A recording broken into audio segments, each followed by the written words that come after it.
Welcome back, everyone. I'm Lisa Gonzalez, the Chief Meditation Officer for Meditation for Leadership, and we are a nonprofit organization on a mission to bring you the benefits of meditation.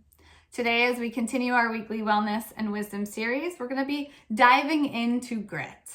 So, how does meditation help you become more gritty? And how does grit help you achieve your highest potential?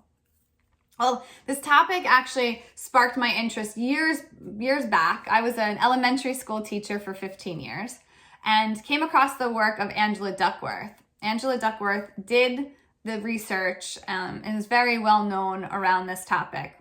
So she was a middle school math teacher and really was curious about why some of her students were excelling and why others weren't, because she knew the material was all accessible. And what she found through her research that it wasn't IQ that was the determining factor. It was grit. It was the ability to persevere when things got hard. And she has this working definition of grit that includes passion and perseverance.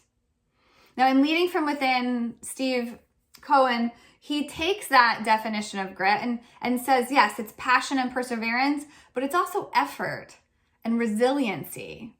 So it's our mindset around the challenges. It is the effort we put into a task that also play an important factor here. Now, nothing can, especially when you're just starting your meditation practice out, nothing can be more of a gritty task than to sit every day and to simply just observe your breath.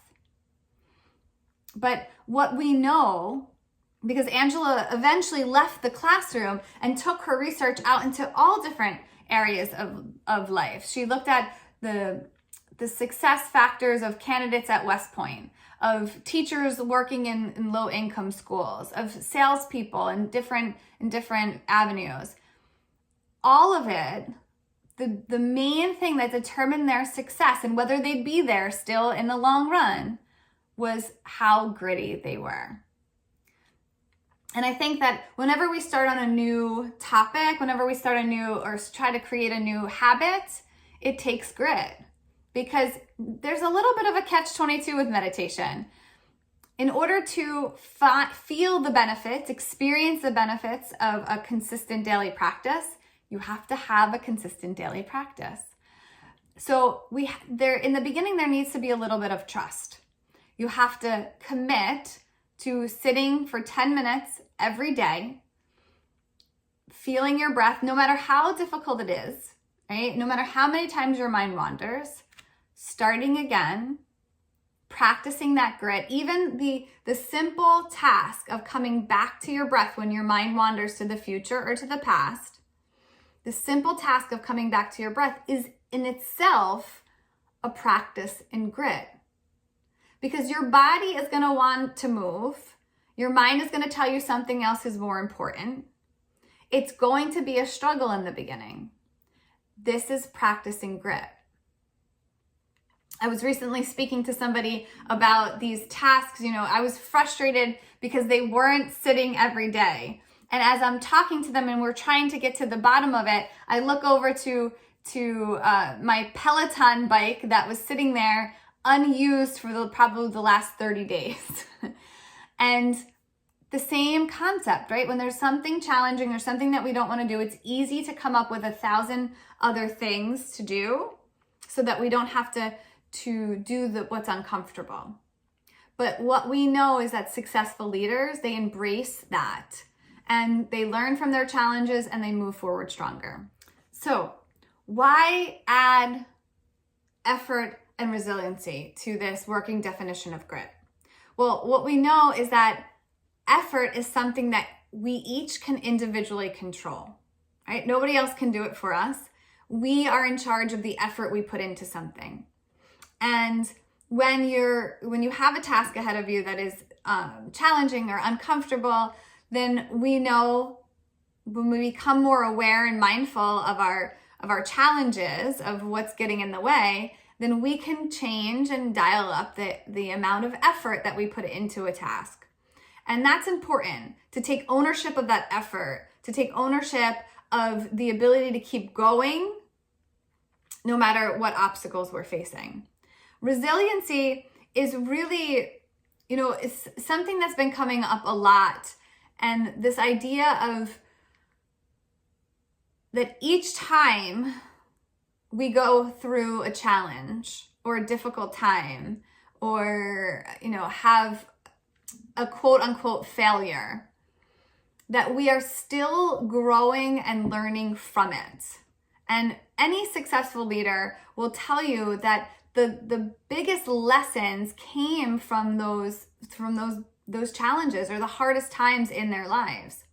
Steve Jobs he refers to one of the best things ever happening to him as being fired from Apple when he first started. Being fired was one of the best things that happened to him because it gave him this ability to persevere and to keep going and to try even harder.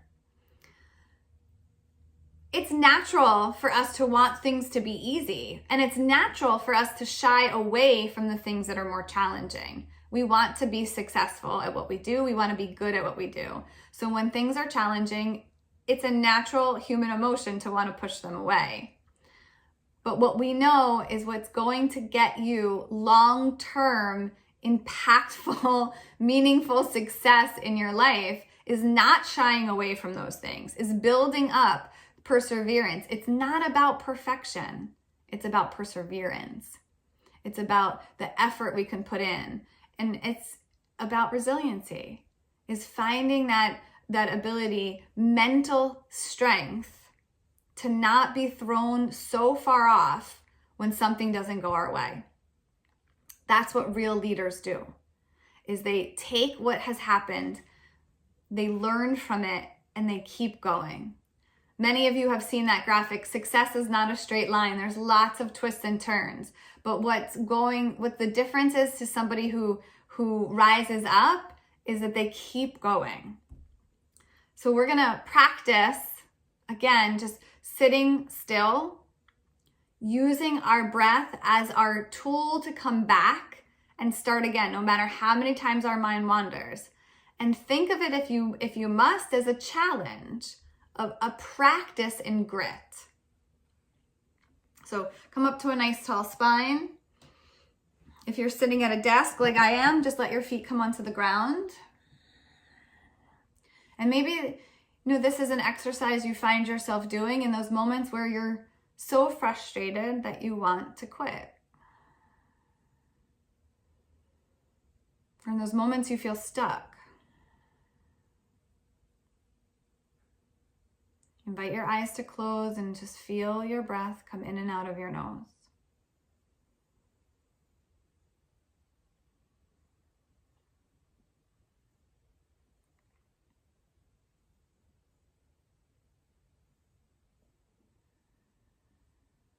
Notice if you're holding tension in your body. Let your shoulders melt away from your ears.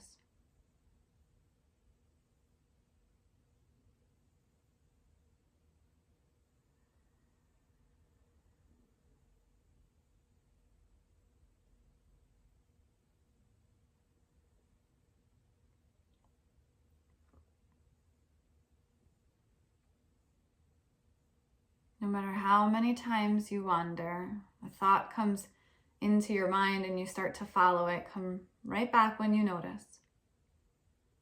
Right back to feeling your breath. Feeling every inhale, every exhale.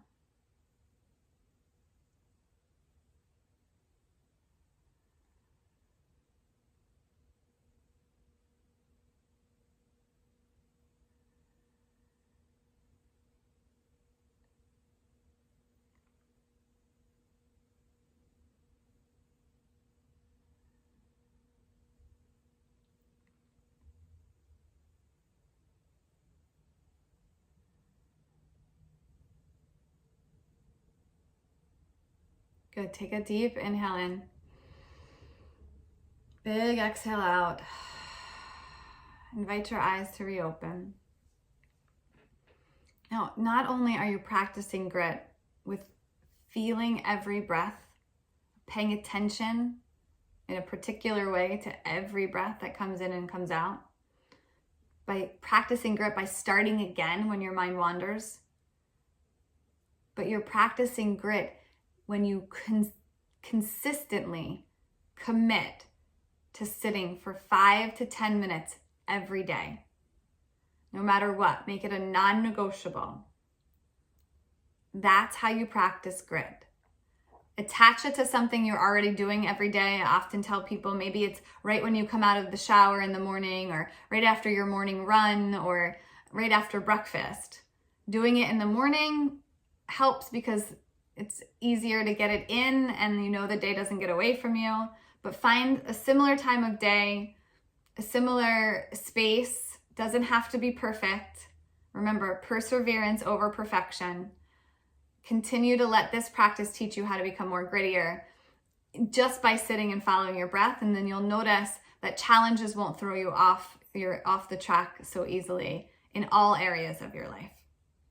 So I hope you found this helpful. Continue to practice, reach out, follow us on all the social media pages. We're on Twitter, Instagram, Facebook, LinkedIn. We also have our website, meditationforleadership.org. So you can find all of our resources there. And we hope you found this helpful. Have a great day, everyone.